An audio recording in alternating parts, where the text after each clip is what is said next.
Good morning. Welcome to the BlueBridge Network's webinar. We have had a number of webinars this year in a good series, an educational series around topics from cloud, infrastructure, disaster recovery, business continuity. And today we're going to move into incident response plan, as well as we're going to talk about artificial intelligence, antivirus software, and connected to a SOC, Security Operations Center, with Bitdefender. We're fortunate this morning to have some very good, excellent panelists. We have Michael Reeves from Bitdefender, Tim Opsitnick from TCDI, our CTO, Roger Mighton, and myself will serve as the moderator today. So in brief, for those who don't know, BlueBridge Networks is a data center operator. We also function as a managed service provider, a cloud provider, and data storage and infrastructure licensed hardware, software reseller. Our flagship facility is in downtown Cleveland, 13th and Euclid in Playhouse Square. And we are also located in Mayfield Heights and Columbus. So between those three facilities, we run not only the data center, but cloud infrastructure in our managed service network operations center with our very talented engineer team. And that is a little bit about BlueBridge. So we want to focus in the time that we have today with these excellent panelists. So let me jump right in and hand this over to Roger and Michael. Michael, if you would go, or Roger, you would go first because Michael will start with presentation. But Roger, take a minute to introduce yourself, then we'll flip over to Michael. Thank you. Sure, I'm Roger Mighton. I'm the CTO here at BlueBridge Networks, and I've been here for about 15 years or so, and in the industry for much longer, and experience in most areas of IT with a special interest in cybersecurity. And my name is Michael Reeves. I'm a technical director here at Bitdefender. Been at Bitdefender about 3 years now. Been in the industry for quite a long time, and worked in various capacities over the years. And my specialty is in endpoint security, helping you to automate your defenses and increase your defenses and your security layers, and talk to you about how to secure your environment from things like ransomware and other types of advanced attacks that are occurring nowadays. So great to meet you all virtually. Thanks, Roger. Thanks, Michael. So let's kick off with you, Michael. Michael from Bitdefender. Michael's going to talk to us this morning, highlighting cloud-based cybersecurity. Thank you, Michael. Sure. And can someone, it says host disabled participant screen sharing. So if you can allow me to share my screen, that'd be awesome. There we go. Awesome. All right. All right. So I talk about, and I travel the globe talking about cybersecurity, and really, I like to boil things down, keep things simple for you. So we're going to talk about just 3 critical requirements when you think about securing your endpoints in your environment. I really think there are 3 critical areas to think about when it comes to cybersecurity, especially on the endpoint. The first one is you want to think about what I call the prevention layer of security. This is the area in the architecture where you've got automated security controls. So historically, this has been the software that you put on the endpoint itself to be able to automatically defend itself against cyber attack.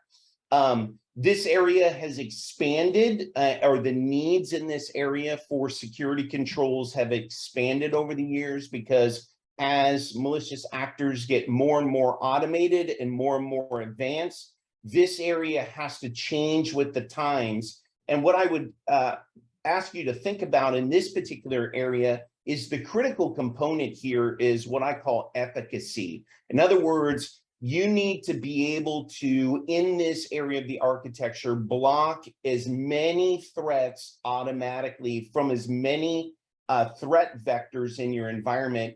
Do that in an automated way. And what that does is that reduces the pressure that gets put on the second area of security, which is your detection and response area. It reduces the number of incidents, reduces your staff workload, and it reduces the number of breaches. Because in the second area of security, and what I call detection and response, this is the human area of security where those security events that bypass or are able to get around the prevention area, you've got to be able to have human capital to respond or interject themselves into the defense of your organization. And what you want to think about in this area is what I call correlated 360-degree monitoring of all of your assets in your organization.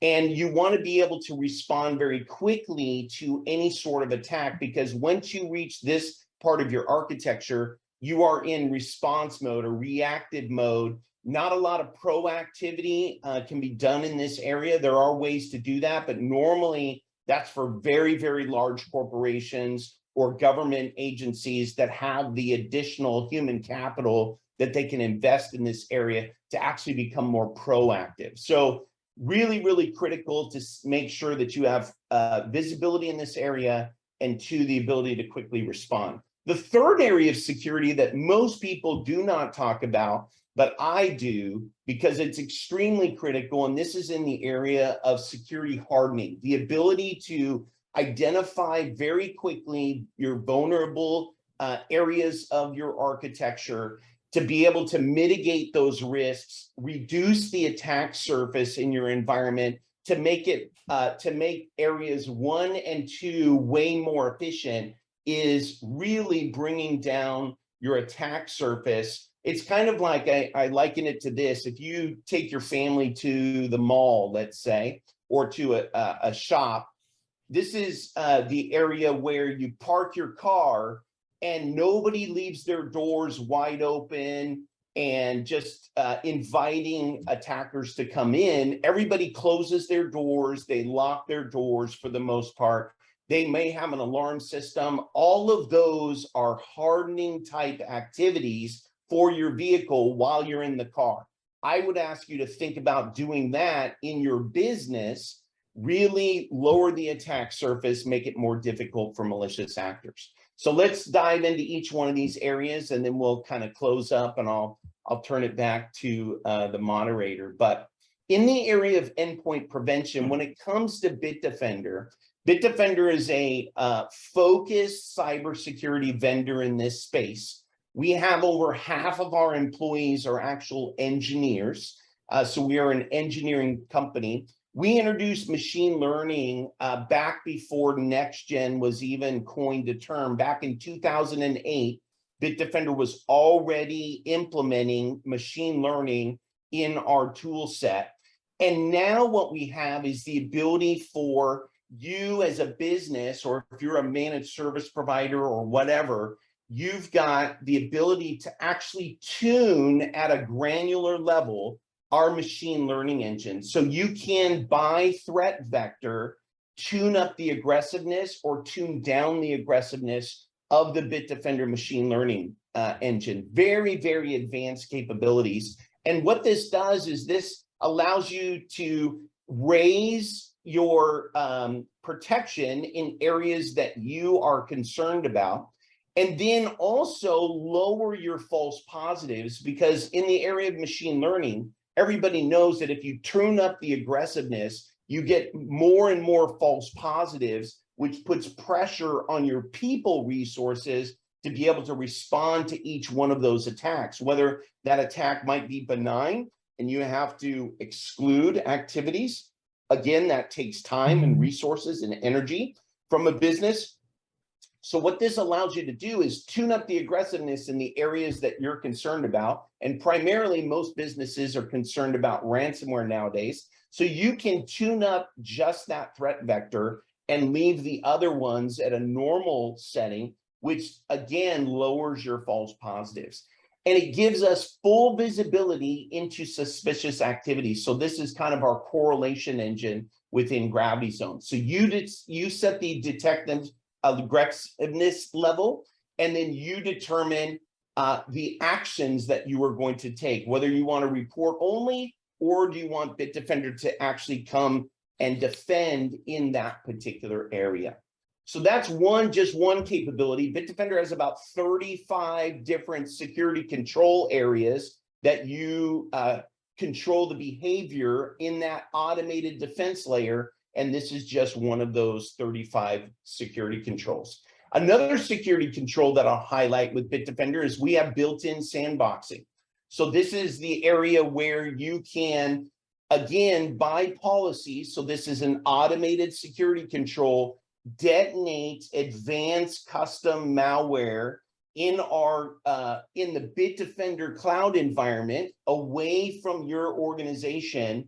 Bitdefender can isolate that activity, figure out that risk profile of that object or series of objects, and then be able to take responsive actions based upon the known risk associated with those various objects. Very, very advanced capability built in. And again, this is just one of 35 other security controls that are part of our automated defense layer. This is one of the reasons why the security in depth architecture that Bitdefender has built in to our automated security controls. This is why we're usually rated #1 on every single third-party test that we get involved with. Let's talk about the second area of security, and this is the detection and response area. What you want in this area are two things: the ability to visualize what is happening in your environment and then be able to respond very quickly. Well, in the area of visibility, what Bitdefender does is we correlate incidents across your environment. So gone are the days, if you want, where incidents come in as isolated events in most of these tool sets in the market today.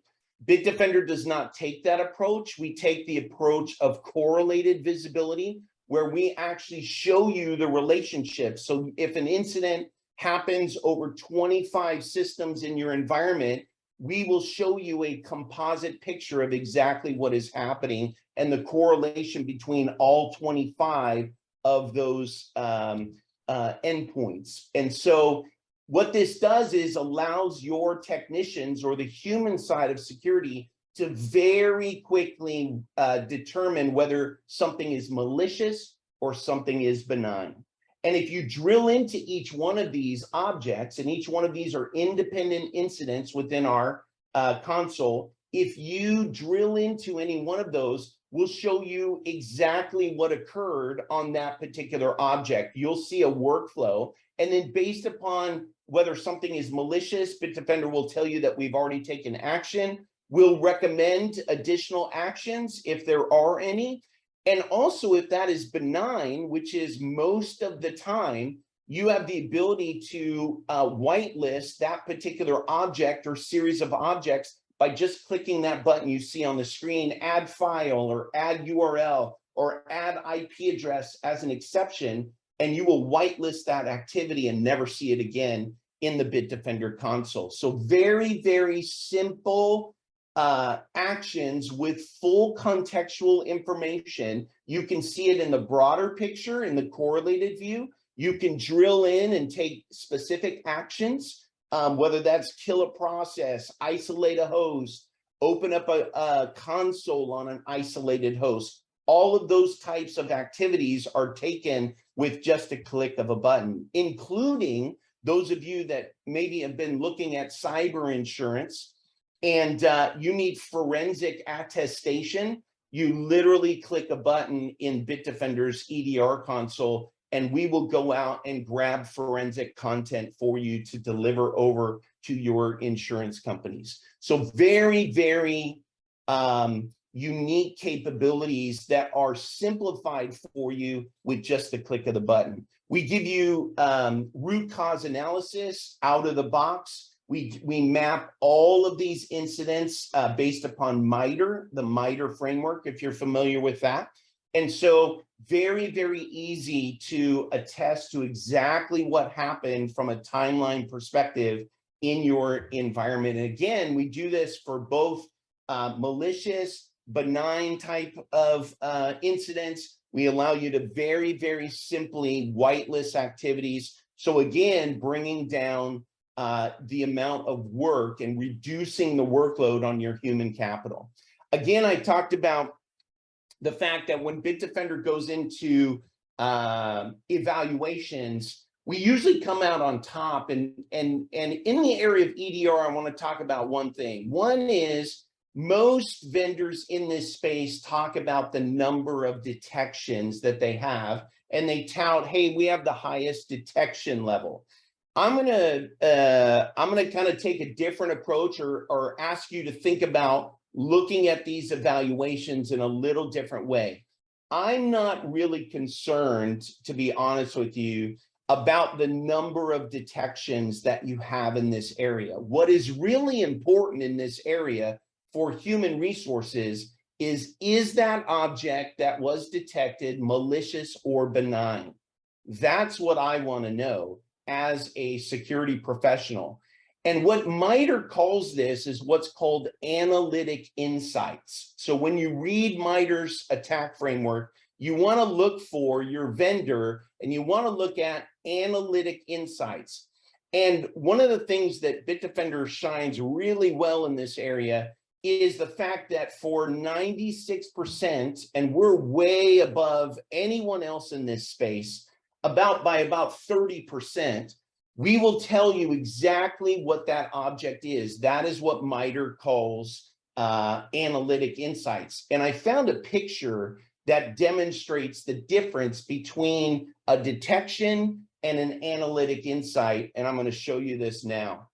So a detection, think about you're a security personnel or you're an IT generalist and you've got to look at an incident.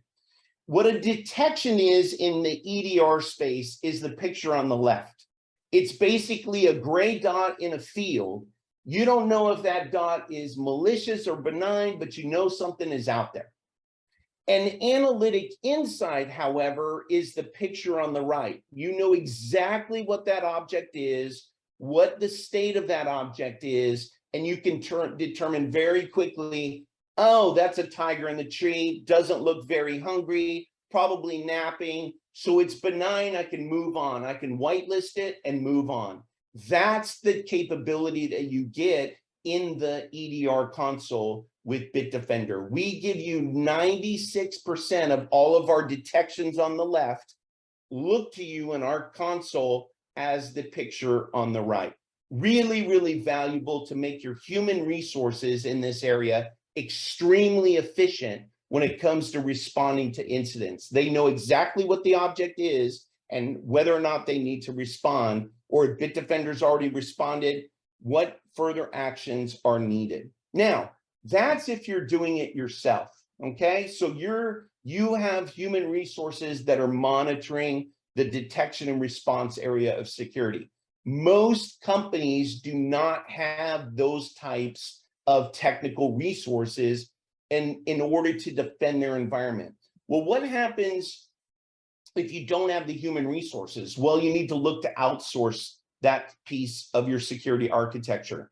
That is where Bitdefender can come to the rescue for you. Bitdefender has a service called MDR Foundations. What we've done is you've taken SOC services, or Bitdefender has built a SOC. We built it a couple of years ago. It's staffed with best-in-class human resources, ex-military, Department of Defense, three-letter agency folks. It's headed by the former head of British cybersecurity or cyber intel. It's a phenomenal staff that we built based out of San Antonio, Texas. We've integrated this into the Bitdefender product. So the onboarding process for this service is literally ticking a box in our UI saying, I want this service for this customer. and within minutes, you are onboarded onto our service. So it basically, you tick a box, you click save, and now your threat intelligence and your cyber events are now flowing into our 24/7 SOC. So the reason why you will probably love this service is, again, automatic onboarding. It's literally tick a button in our console, click save. Then you're going to get an email from our MDR Foundations team. It will say, here is your login and your password for your management UI or your monitoring UI. It's basically the platform between you and our SOC services. You determine which actions that you want Bitdefender to take. So Bitdefender this is a response service. So Bitdefender does not just alert you, but we actually come to your aid, and we are your SOC, your Security Operations Center, where we will take action in your environment on your behalf to defend your environment against attacks. You tell Bitdefender which actions you do not want us to take. If you don't say anything, we will take all necessary actions in order to defend your environment. If you don't want us to do something, you basically tick a box in a UI that says, do not do this particular thing. I want to do that. So it's an action-oriented MDR service. The onboarding is frictionless. You literally tick a box. You get billed on a monthly basis for this particular service. There are no limitations per se. So in other words, if you're a one endpoint shop and you want to onboard an MDR service for a single endpoint in your customer or your environment, you can do that with our service. So there are no minimums. It is a monthly commitment. If you don't like it, you turn it off. The only minimum that we have is if you are a business, all of your endpoints in your business come over onto this service. You can't say, I want MDR services for 5 out of my 15 devices. That's the only minimum that we have in this particular service. So let's talk about the third area, and then I'll close out. Endpoint risk analytics. This is security hardening, and this is extremely important for your security architecture, and most businesses do not think about this area of security. System misconfigurations, it is the easiest way into your environment. Like I said, it's like going to a store, leaving all of your car doors open. You're just inviting malicious activity and threat actors into your car. Close the doors, lock them, turn on the alarm. That is what risk analytics helps you to do in Bitdefender. What we do is it's built into our agent. We have a vulnerability assessment tool that covers all of these areas of compromise, whether they are operating system misconfigurations or settings, networking settings. We'll show you applications that need to be patched and their corresponding CVEs. We'll show you even human risk. So if you've got users that are using the same password on multiple websites, we'll alert you to that. We're not going to show you any PII data, so we're not going to show you their passwords, but we'll say Sally Smith is using the same password on multiple websites. Huge security risks. So basic, simple areas that you can harden your environment. It's built into our agent. It runs an automated risk scan. You'll see security events pop up in a dashboard that looks like this. It's completely interactive. So if you want to look at security risks, you just click the links in this graphic. It will drill right into those risks. I was on the phone with the customer yesterday. He was talking about Log4j and kind of complaining about that. I said, wouldn't it have been nice to come in right after Log4j hit the presses, log into a tool like Bitdefender, and we will show you exactly which devices have log4j. We'll tell you exactly how to remediate that in your environment. And he said that would have been awesome. So that's what this tool does. Well, let me kind of finish up here and talk about why all of this is important. Every attack follows basically the same type of phases. And this is part of the MITRE attack framework. And I've kind of boiled it down. There are other steps here, but it's basically 4 steps. The first thing is there's a first contact. How did the malicious activity or actor get in your environment? That's what we call first contact. Then something is executed. Then it spreads. So that's what we call establishing presence. It moves laterally or tries to obfuscate itself. And then there's some sort of malicious activity. The reason why you want to think about your endpoint security in this type of architecture is you need protection technologies across that attack surface. It's very important, and this is why Bitdefender has over 35 different security controls, is we cover the entire attack surface in your environment.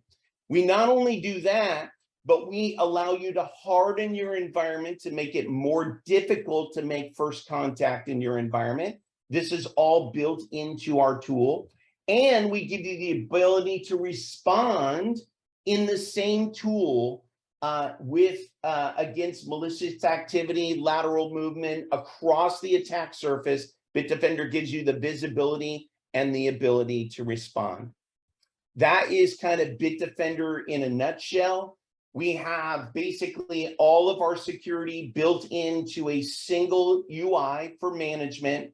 It is a single agent deployment. That agent auto updates itself, so you never have to manage that agent on a device. We give you the second area of security, which is your detection and response. And then we also give you the hardening capabilities so that you can reduce the attack surface in your environment. It's a really, really comprehensive security suite for endpoint defense. That's kind of Bitdefender in a nutshell. And I'll go ahead and turn it over to the gentleman on the panel. Hope this was valuable for you. Great to meet you all virtually. Michael, thank you. That was terrific. You're welcome. Michael, thanks again. That was terrific. I think the first thing that I'm thinking about is that certainly traditional antivirus software is no longer enough to protect us from the online threats. Yep. And the fascinating layout of your software and your SOC and your company and the work that you do is necessary. And it's amazing to me how much antivirus, I've been here at BlueBridge 17 years, and our cybersecurity practice has changed as practitioners so much. And the tools we use, like Bitdefender, that Roger, our CTO, and his team uses, have evolved dramatically. They don't look the same. Thankfully. So thanks again for that terrific overview. And I want to jump over to Roger, our CTO. And Roger, in our practice here, our practitioner practice at BlueBridge, we use Bitdefender, and we certainly have deployed it in our cloud and to many of our customers. What are some of the advantages of a cloud-based versus on-prem antivirus products like Bitdefender? Sure. So, you know, I guess one of the biggest advantages in using so many products over the years, you know, with a cloud-based product like this, why it's kind of a little bit of both, right? So if your internet goes down, it's still providing you protections, but the fact that it's, as Mike mentioned, it's the portal is a simple way to get in there and manage everything, and you don't have to manage the infrastructure behind running that portal. So that's probably the biggest thing, right? We in the past with other products, we spent a lot of time, for customers managing their main, portal server, so to speak, that managed all their antivirus and, some of these functions. And here you just, log in, set it up, deploy it, and the portal's there. There's no, server infrastructure needed, none of that. So it's really that advantage. And providing the ease of deployment, right? So many tools are not quite as easy as that, and the ease of management. And then, not having to worry about maintaining updates for the tool, the server that's managing your tool for security itself. So in terms of deploying, tell us a little bit about maybe an experience or two of deploying Bitdefender, or your cloud-based security tool, and maybe how that interaction and that process goes with our customers, and what are some of the things you're seeing there? Sure. So again, coming back to the ease of use, right? So for customers, you can set up deployment packages based on what type of devices you're going to deploy to, and then you can also assign those to groups that are assigned to policies. So you'll have certain systems that maybe have to have, as Mike mentioned, might have to have some restrictions put in place, or things that there's some software out there that if it interacts with the antivirus or the other features might cause that software not to work. And so you can customize profiles for that. So we'll generally identify those systems in an environment, set up profiles ahead of time, and then the deployment package, when it applied, will automatically put that device into that profile, and it will automatically have all of those needs in place. And then if we identify things over time, it's really simple to go in and move something to another profile or adjust a profile for that set of devices. I mean, it's a matter of minutes generally to do that and to identify it. And then behind the scenes, just the enormous amount, besides having the team at Bitdefender to help us, there's just a ton of documentation to help if we run into something unusual that we haven't seen before. It starts from, we'll solve that problem with, experience and knowledge we have with it, but then there's a lot of documentation to help us with it, and then reach out to the Bitdefender team, and they're always super responsive and quick to help. Excellent. If the attendees wish, you can start populating some questions in the chat. We may get to them now, or we may wait to the end, depending on how the flow goes, but we also have our incident response presentation coming up next from Tim Opsitnick. So, I do want to continue on this a little bit. And Michael, if one was to think about Bitdefender in a good, better, best type way, what options would you recommend for each of those categories? Oh, good question. And this is kind of how I like to think about security in a good, better, best. So I would say a good situation, and probably better than you have currently if you're using another vendor, is what we call our core layer of security. In that layer, we have probably about 27, 28 different security controls that are available to you. All threat vectors on a device are covered by that core layer of security. In most systems, it's called cloud security for MSPs.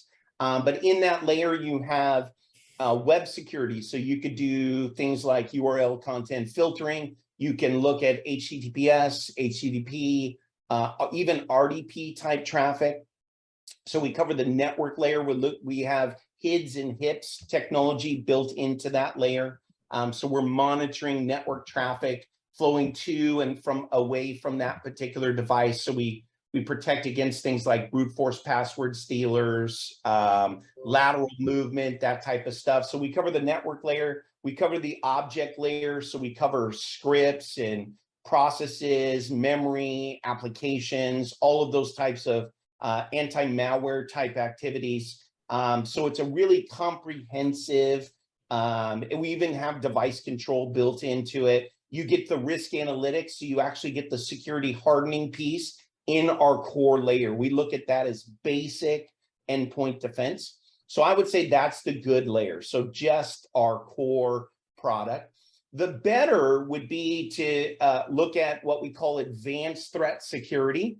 That gives you the ability to do things like I talked about, the sandboxing, the tunable machine learning, the fileless-based attack prevention. It adds a couple of extra layers of security controls to our core layer. So that's kind of the better, would be core plus our advanced threat security.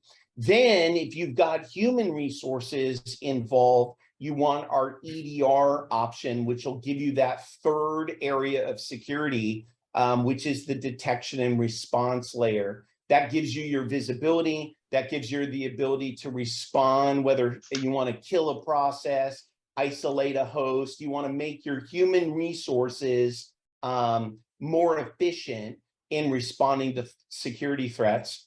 And with that, I'll say the best situation is that EDR. And if you want to outsource your human piece of that security equation to Bitdefender, then you want to look at our MDR service. So it's core plus ATS, and then core plus ATS EDR. And then if you want to outsource the service, MDR. So that's kind of how you want to think about us from a framework perspective. Excellent. Yeah, great question. Yeah, thank you. Excellent.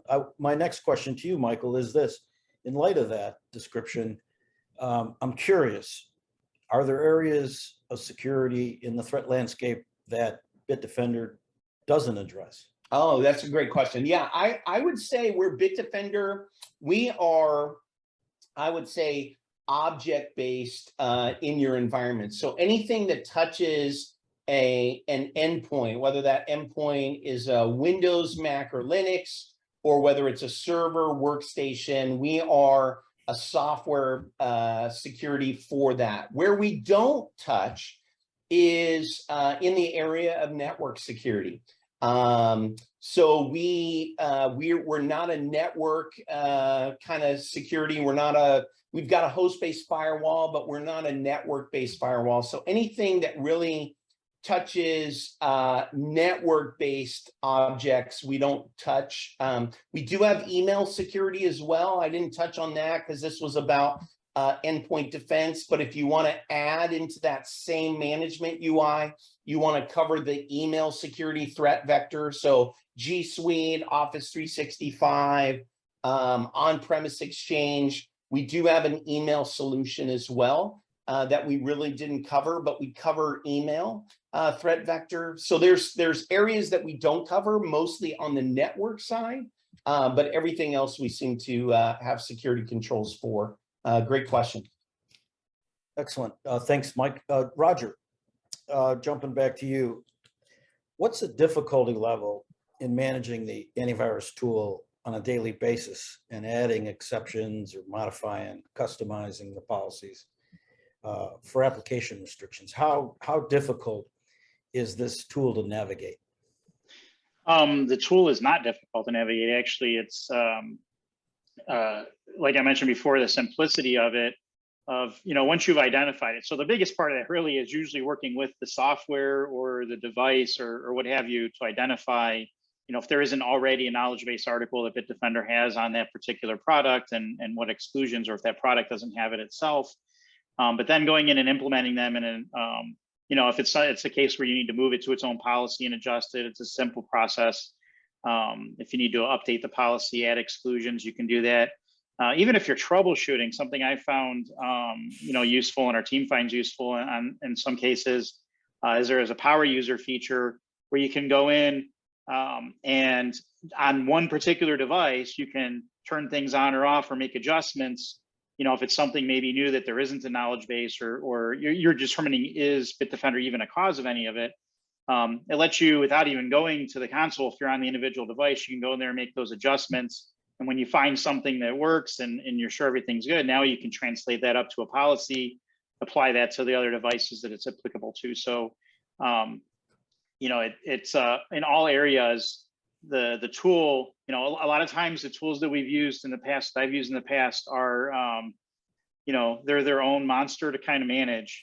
Bitdefender is not that. So you deal with the issues you need to deal with, and then you go spend a few minutes making modifications you need in the tool. So that ease of use is probably something that I think is underappreciated oftentimes, unless you've been in the industry a long time and you've made, you've had to write custom scripts and things to do these types of things. Where here you can just go in, click a few things, move a few things, and everything is working the way that you want it to. In terms of the sophistication, Michael, I know that a couple comments and then in a question, migration from one AV to another, security assessments can be complicated or not really viable or not available, and hardening components of the software. Mhm. How difficult is that to deploy, and is it available in the Bitdefender product? Yeah, great question. You want me to take that or? Yes. Okay, sure. Yeah. So it's really, really simple to deploy. There's a so Bitdefender by default will try to remove the incumbent AV vendor on a device. So if you're migrating away from another tool onto Bitdefender, you can have Bitdefender either automatically try to remove that, and there's a bunch of vendors that we support in that area. I'm kind of old school in this area. There's a risk associated with that, in that you get into this wonky state where the incumbent is not yet fully removed, and you're waiting for Bitdefender to install on that particular machine. So I don't really like that particular methodology. What I like and what I usually recommend to our customers is just untick that box, remove competitors. Bitdefender will install right alongside the incumbent tool, and then you can use another workflow to actually remove that incumbent software. So install Bitdefender right alongside what you're currently using, and then use some other workflow to rip out the incumbent, and then allow Bitdefender to do its thing. I like that because you're always in a protected state. Bitdefender will go in very, very simply right alongside your current vendor, and then you can rip it out. So I like doing that sort of migration type activity. It works really well. We don't have issues with that. So that's what I normally recommend in that particular area.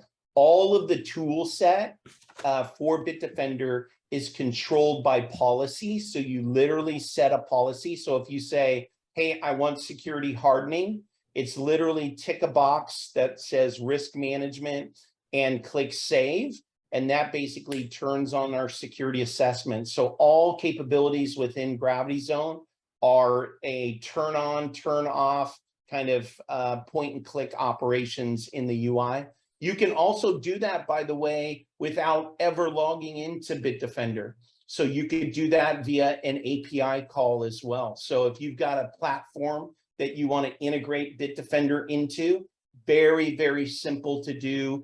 It's a completely API-driven platform, which is why other vendors love us, is because they can integrate our tool right into their own tool set, and their users don't even have to log into Bitdefender to manage it. You can manage remotely via APIs. So it's very, very simple to implement, manage, and it really, really is very, very effective in blocking even advanced malware today. Excellent. Yep. Thank you both, Roger. You're welcome. And Michael. Really quick, just want to throw in there from a lot of experience, it does coexist well with other tools, and we do always uncheck that box when we set those up, because oftentimes other vendors' tools, their uninstalls don't work, and then you have to go to the vendor and find their uninstall or removal tool. But in the meantime, you've got Bitdefender there, and it plays well with others. And I haven't found that with every product out there. So great question. Yeah, well, I know BlueBridge is certainly, as a managed service provider, and particularly in our cybersecurity practice, very satisfied. And again, amazed today how the anti-threat landscape has evolved. You know, we're going to segue into. Hey, Kevin, before we do that, there was a question in the chat, if you don't mind, if I can address it real quick. So there was a question, basically, how do you quell fears of management concern using a Romanian company for cybersecurity? Great question. I would say a couple of things. One is Romania is actually a NATO ally.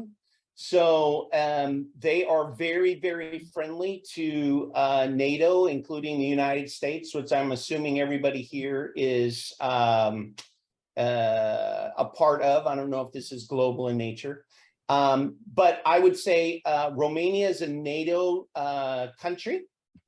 Secondly, what I didn't talk about is the area in that Bitdefender is involved with. We have about 400 individuals in our company that are threat hunters.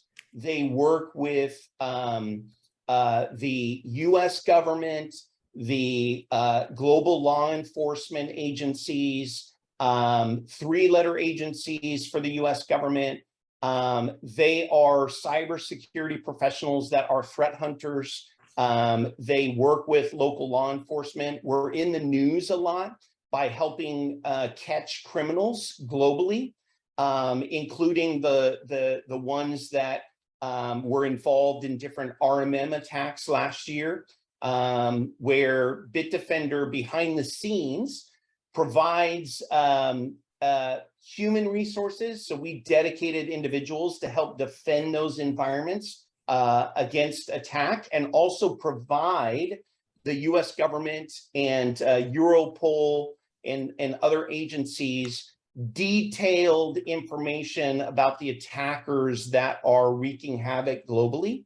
And so we are partnering with government agencies and others globally to help defend organizations. So that's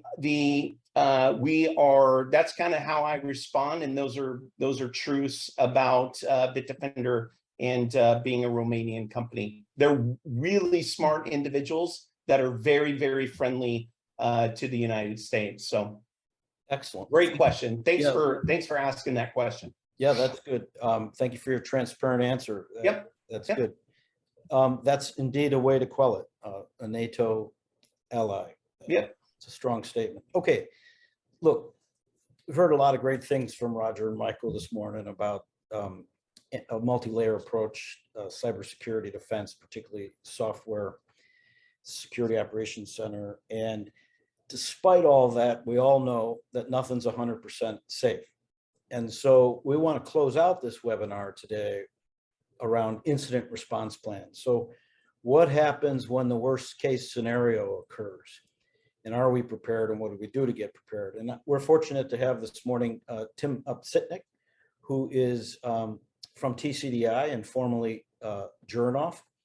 And he's the current chair of COSI, a good friend of mine, colleague and peer in this digital world, in this world of cybersecurity and web-centric world. So he's going to talk to us this morning a little bit about the incident response plan. So Tim, take a second to introduce yourself, and then start off by telling us, what does an incident response plan look like? Sure. What is it? Sure. Thanks, Kevin. Thanks for having me. I'm Tim Opsitnick, and I currently am the general counsel and executive vice president of TCDI. TCDI is a legal services company, but also provides cybersecurity services such as penetration testing, assessments, and other things. But you know, I'll just segue a little bit from the last presentation. While I'm not here to advocate on behalf of any particular endpoint protection, I will say that when practicing reasonable security, having endpoint protection is certainly a requirement. I've long been saying that you know, technology got us into these issues, and frankly, technology is going to have to get us out. And having endpoint protection that's automated and those sorts of things are extremely effective for helping with cyber security incidents. And so let's talk a little bit about IR. So, you know, why have an IR plan? You know, look, these are a couple things you know, one is obvious. You know, you don't come up with a plan in the middle of a crisis. You know, nobody does that well. I don't care who you are. You know, you know, what the adrenaline's pumping, judgment isn't as keen as it otherwise would. So, you know, we put together a plan beforehand, and it allows us to be very thoughtful, and allows us to think of things we wouldn't think of during a crisis. And so, you know, that's first and foremost why a plan is essential.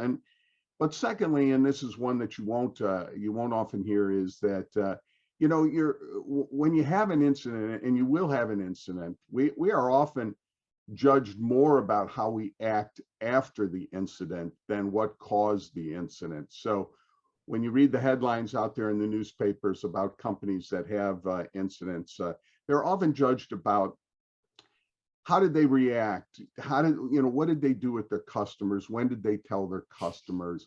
Did they go out there and did they do the sort of investigation? You know, did they contain the breach? Did they keep it from happening to others? So, you know, your reputation is often judged by how you act, and having an incident response plan allows you to act reasonably after such an incident, and so that's one of the reasons why it's so important. You know, let me just say first off, look, every company is different, every organization is different. As Kevin pointed out, I am the chair of COSI, Council on Smaller Enterprises, and we basically advocate on behalf of 12,000 small businesses in Northeast Ohio. And, you know, look, for a small enterprise, you know, a 3 to 5 page plan may be all that's necessary. For a larger enterprise, it could be a 150-page plan. So, you know, putting together a proportional plan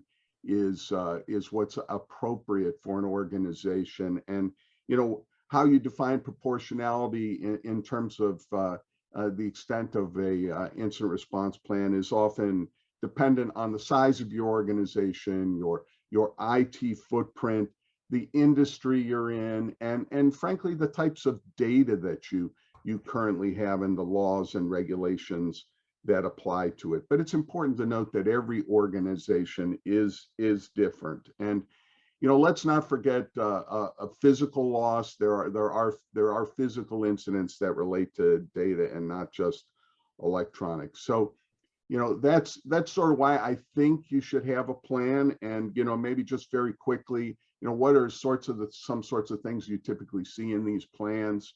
You know, first they define their purpose, and they define an incident, and they define different types of incidents and different types of scenarios. It's important to know what type of scenario that you're working with.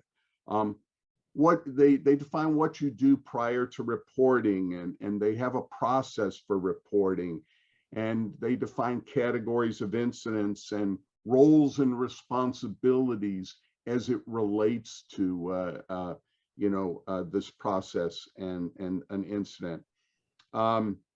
They have contact information and the names of those persons and those roles of responsibility, and perhaps even a discussion of the severity levels of responding, different severity levels of such an attack.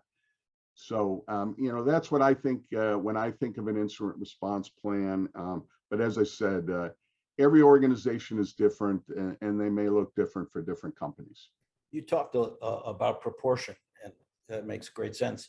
In light of that, who should be on the team to develop this plan from the company or institution?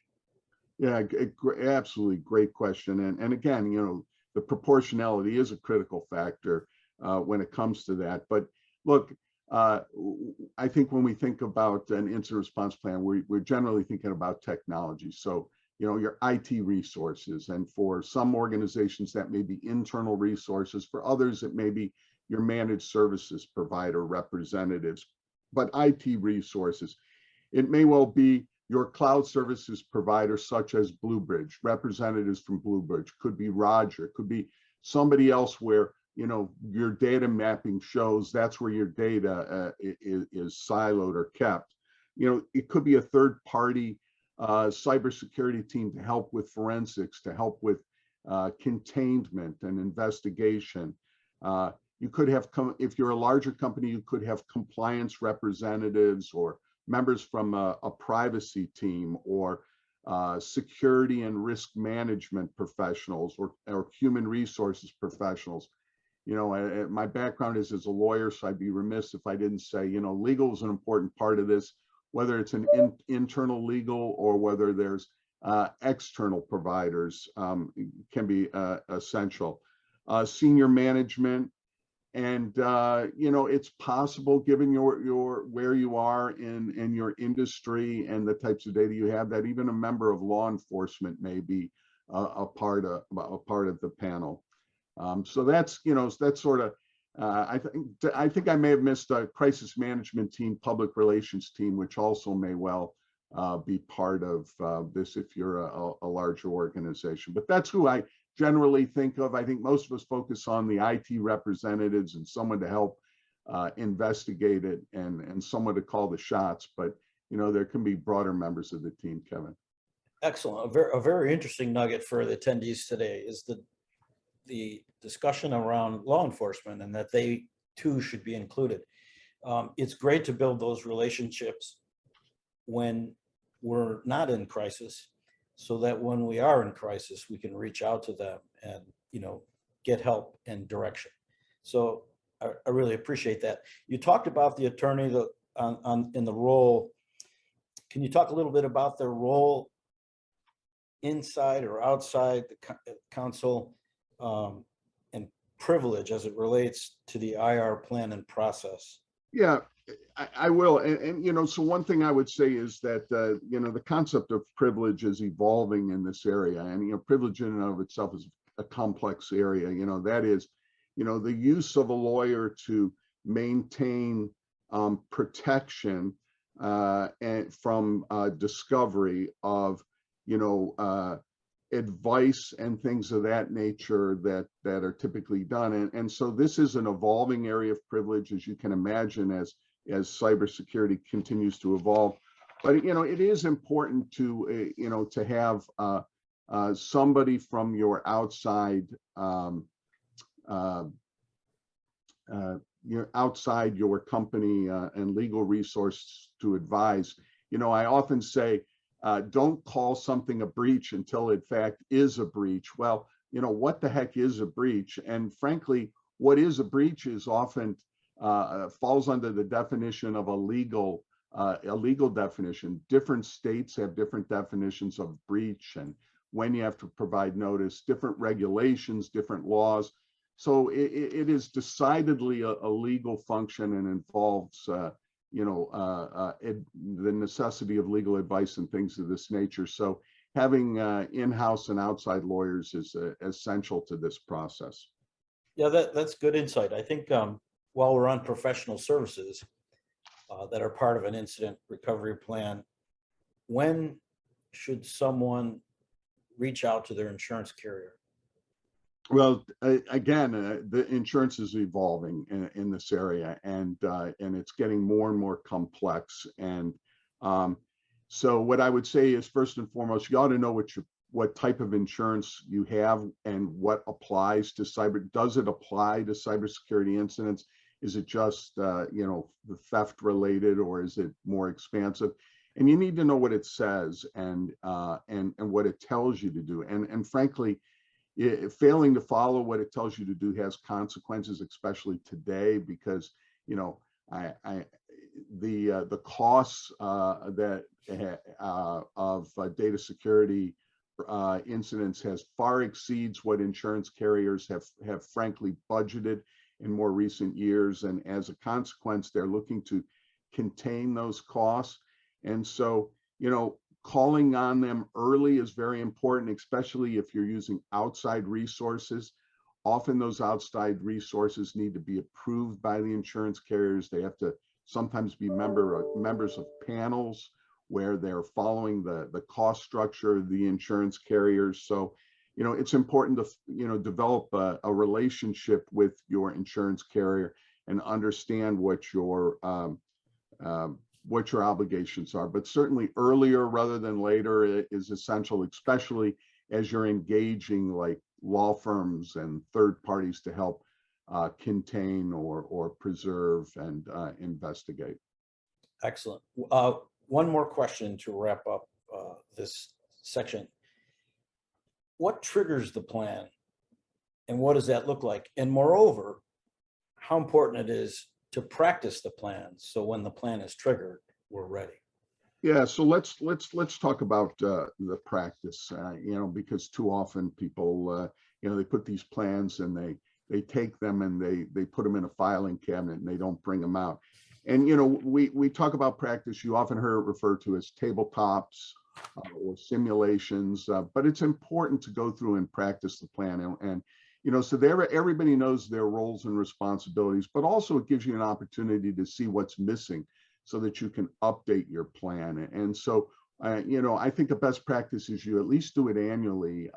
Larger organizations can do it quarterly or twice a year, but I think it's important to do it more often rather than less. In terms of the trigger, look, a trigger is often going to be identified first by the IT team. Michael was presenting Bitdefender and he was talking about all sorts of different indicators, and so you may have an indicator from your Bitdefender or whatever your endpoint security is that certain things, certain unusual activities are happening. So really, it's identifying certain indicators that suggest, but it can be an absence of key systems. It could be a loss of data. It could be corruption of data. It could be, something like a theft or a violation of a regulation, a loss of device. But something has happened, and there's an indicator, and so that's going to be the triggering event. People are going to get together, and you're going to confirm that this, based on the evidence, what's happened, and you're going to then escalate and engage and start the process for the plan. Fantastic, Tim. Thank you. Thank you, Tim, Roger, Michael, again, great webinar. We're coming up at the end of the hour. So I guess what I'd like to say to the attendees is if you've noticed something and learned something, and we can take some action. And if you've learned something new today, maybe please go to LinkedIn or Twitter and make a post about it and tag the BlueBridge account, and we can carry on the discussion to an even wider forum. I would really appreciate it. And also, I'm always available to discuss the products and services of the teams and companies that are on today, and as well as others. So this concludes the educational component, the educational series. We'll be kicking off again in September after our customer appreciation party with a new round. And look for your interest in topics. Please let us know. So I would like to turn this over to Steve Grossenbaugh. He's our sales manager, and he would like to tell you a little bit about our pricing. So please hang on, and he'll be brief, and we'll get you on your way.